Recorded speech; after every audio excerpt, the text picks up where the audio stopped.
Praise the lord. ఒక నరుడు నోరు తెరిస్తే జీవాత్మ కలిగింది, ఒక నరుడు నోరు తెరిస్తే అద్భుతం కలిగింది.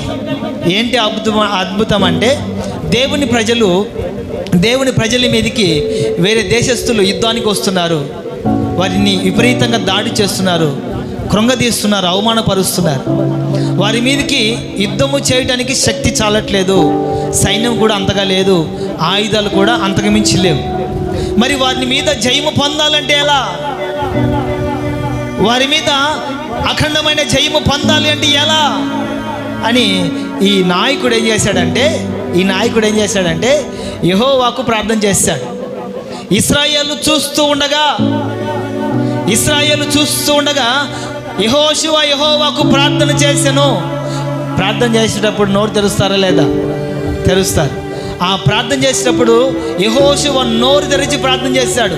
ఆ ప్రార్థనకు ఉన్నటువంటి విశేషం, ఆ ప్రార్థనకు ఉన్నటువంటి విచిత్రం ఏంటంటే దేవునికి ప్రార్థన చేశాడు, నా దేవా, ఈ శత్రువులు అధికమై ఉన్నారు, ఈ శత్రువుల బలము అధికమై ఉన్నది, ఈ శత్రువులను నిర్మూలన చేయండి, ఈ శత్రువులను మా ఎదురు నుండి తొలగించండి అని ప్రార్థన చేయలేదు. ఏమని ప్రార్థన చేశాడంటే దేవునికి ప్రార్థన చేశాడు.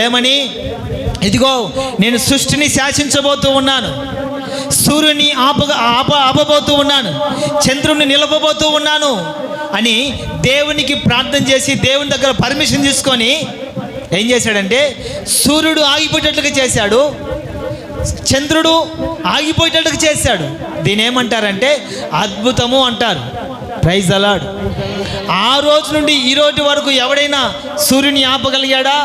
లేదు. ఎవరైనా చంద్రుని ఆపగలిగాడా? లేదు.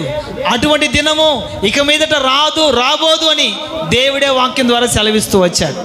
ఇక్కడ యెహోషువ అనే నాయకుడు దేవునికి ప్రార్థన చేశాడు. ప్రార్థన చేసినటువంటి నోటిని దేవుడు ఏం చేశాడంటే అద్భుతముతో నింపాడు. Praise the lord. హల్లెలూయా. ఈ నాయకుడు చేసినటువంటి ప్రార్థన ఏంటంటే సూర్యుని ఆపాడు, చంద్రుని ఆపాడు. ఎంతవరకు ఆపాడు? అమ్మా, సృష్టినంత వరకు కాదు.